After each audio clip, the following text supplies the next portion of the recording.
Don't forget. Some things mustn't be forgotten. The shadow hunting me.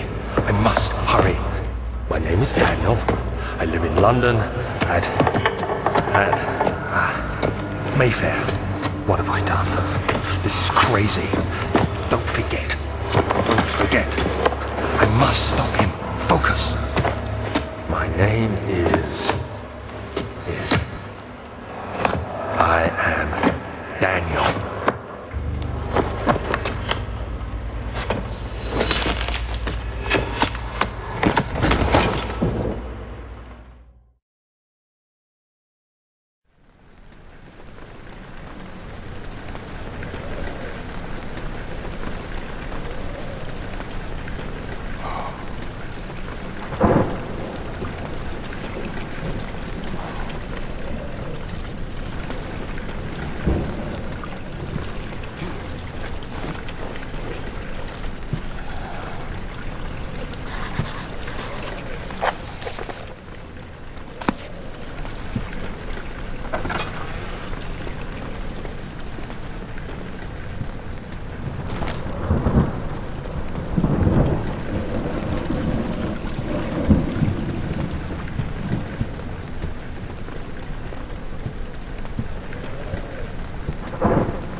19th of August, 1839. I wish I could ask how much you remember. I don't know if there will be anything left after I consume this drink. Don't be afraid, Daniel. I can't tell you why, but know this. I choose to forget. Try to find comfort and strength in that fact. There is a purpose. You are my final effort to put things right. God willing, the name Alexander of Brandenburg still invokes bitter anger in you. If not, this will sound horrible. Go to the inner sanctum, find Alexander, and kill him. His body is old and weak, and yours, young and strong. He will be no match for you. One last thing. A shadow is following you. It's a living nightmare, breaking down reality. I have tried everything, and there is no way to fight back. You need to escape it as long as you can. Redeem us both, Daniel. Descend into the darkness where Alexander waits and murder him. Your former self, Daniel.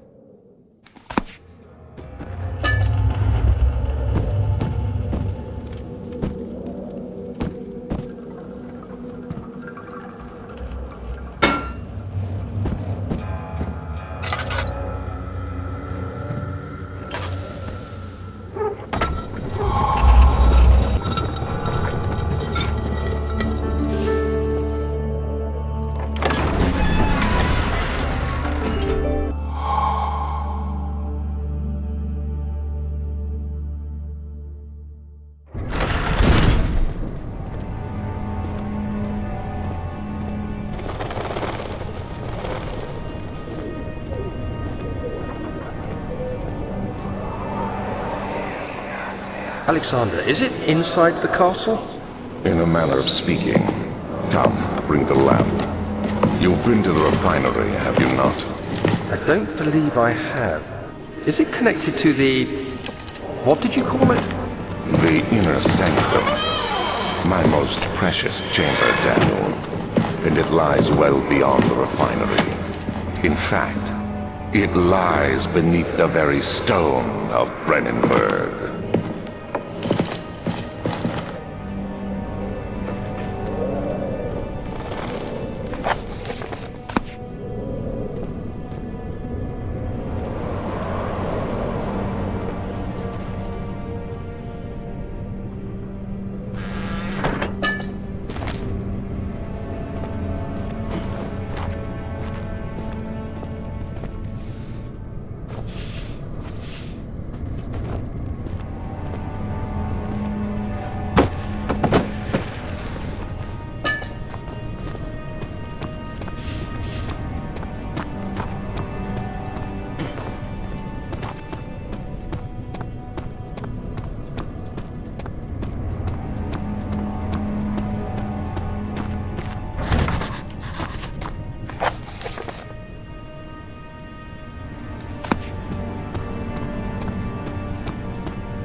There should be more coop racks.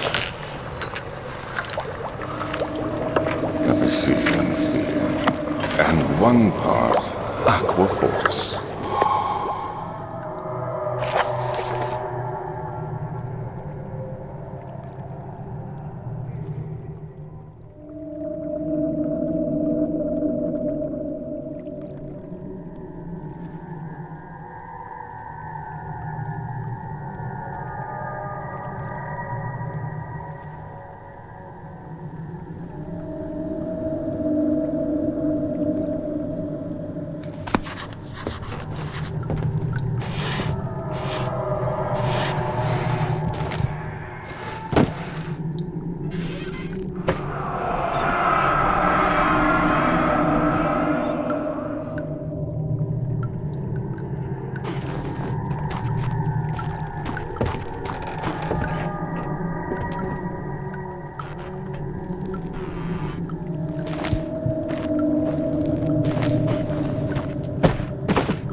16th of May, 1839. The unflinching African sun has continued to plague our expedition, making it impossible to dig until dusk.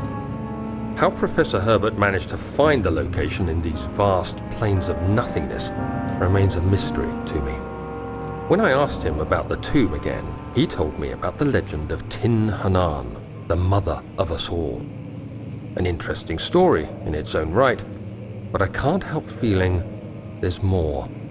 Later that evening, we uncovered a passage beneath the dunes leading to a sand-covered stone structure. The professor was confident it was the tomb we sought and ordered the others to clear the way late into the dark, cold night. Tomorrow, I shall lead the men into the ancient structure, hoping to reach the burial chamber. No matter what the professor is keeping from me, the dig should yield something interesting to take back to London and the British Museum.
"17th of May, 1839. My hands tremble as I write. I feel a need to document my tribulation, for I fear that my memory will fail me if I linger. Today, I took some men and ventured into the dark, ancient passage we uncovered. Our torches burned faintly in the murky air as we slowly made our way underground. The men were superstitious and fearful. They argued loudly, and I felt their strange language getting to me. I mustered my strength and yelled at them to continue down the slopes and broken steps. The crudely carved passage confused me. It looked much older than the 4th century structure we had expected. The twisting path emerged into a great antechamber.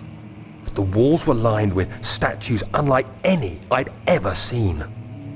Despite their unearthly quality, I felt a strange familiarity toward them, which haunts me still.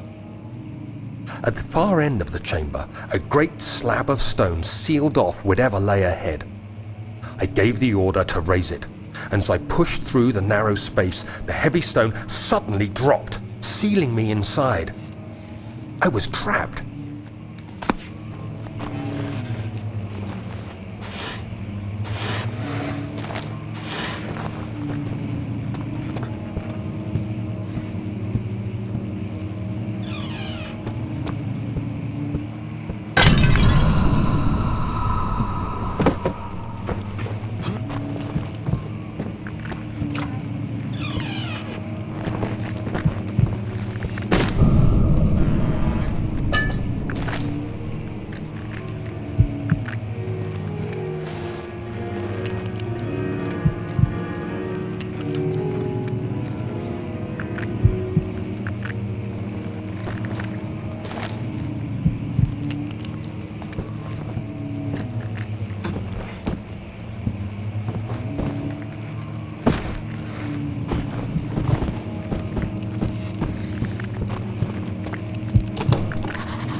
old and hasn't been tended to for centuries.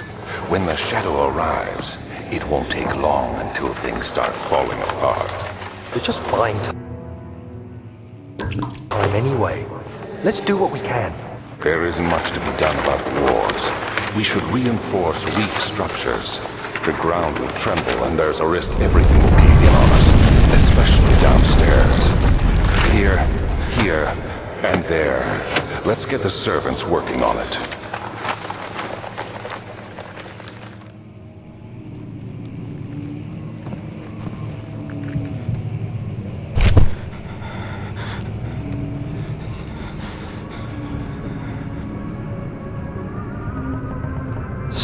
May 1839. After pounding the unforgiving stone wall for what seemed like an eternity, I realized it was hopeless. I was trapped. I fell to the ground, gasping for air, trying to focus. That's when I saw a faint blue shimmer. My weakened body was heavy to carry, but I managed to push myself toward the enchanting light. It was waiting for me. Enclosed in dark nothingness, I felt myself drawn to the mystic light. I reached out, closing it in my hands. The faint glow escaped my fingers and began to spark brightly and spirit me away, unlocking alien memories of spiraling towers, endless deserts, and impossible geometry. The next thing I can remember is the grating sound of stone being lifted, the voices of the Arabs pulling me to safety, and grasped firmly in my hands was the broken pieces of a most peculiar relic.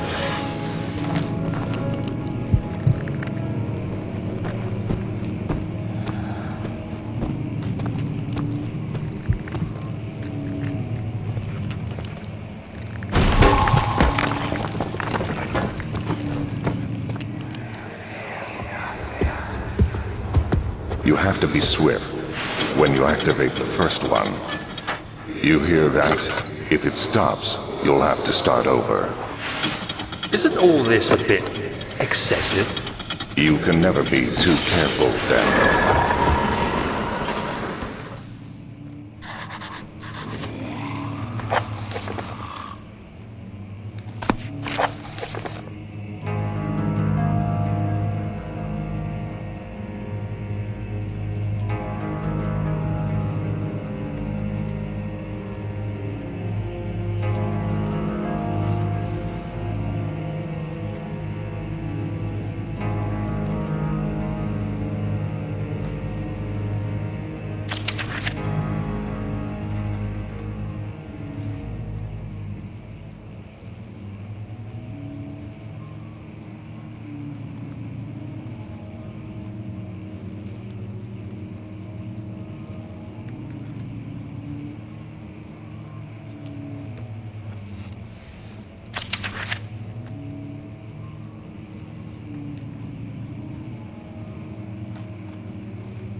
Where did the Baron go?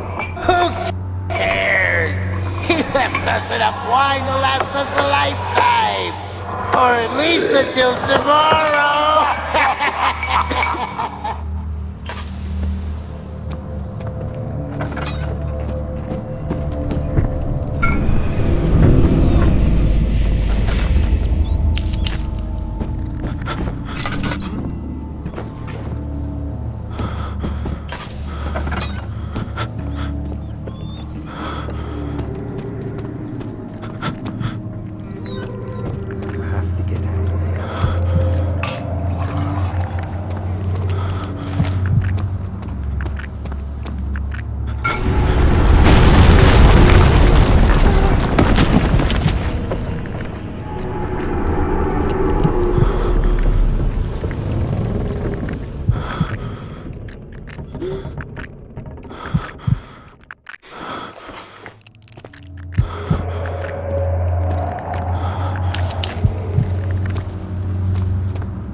Is anyone there?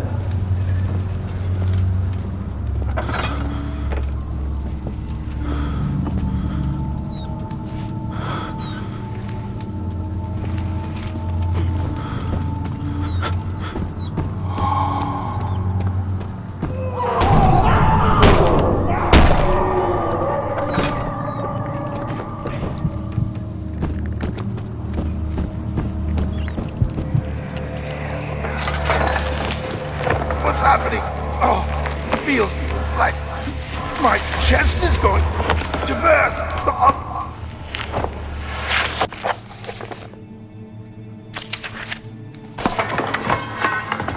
My God! Wilhelm, do something! Accept it. We're not getting out of here alive. How can you say that? Alexander, you piece of shit! Let us out of here!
Sure is dark in here. Yes, and there's a good reason for it. But you can light the lamp now if you wish. What's the reason? For the darkness, that is. Stay close. Be careful not to stray. What's the reason? Why is it so dark? Pay attention, Daniel. It's important that you keep going straight and make sure not to stray.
June 1839. It's been more than a month since my last entry. After the event inside the underground chamber in Algeria, Professor Herbert insisted I return to England. He said he didn't want to risk forfeiting the entire expedition lest I took a turn for the worse. An excessive decision, in retrospect, but I'm glad it turned out that way. I found my journal this morning in the haphazard collection of things brought home from Africa. Next to it lay the broken stone orb wrapped in cloth. I tried to assemble it, but couldn't. The pieces wouldn't fit together, as if they weren't from the same object. Could I have imagined it all? Was there ever a complete orb?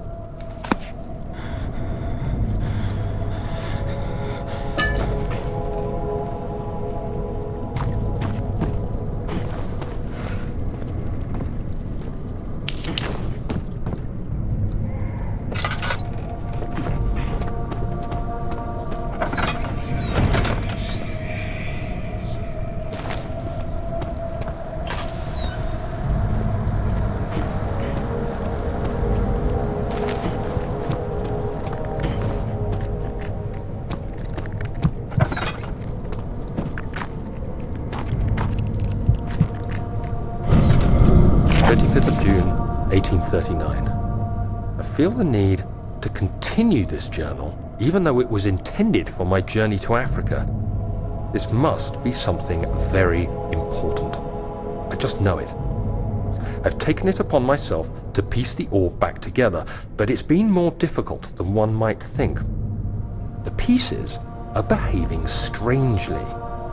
They seem to change color, shape, and texture, but ever so slightly. Yesterday, I took careful measurements and notated any significant markings.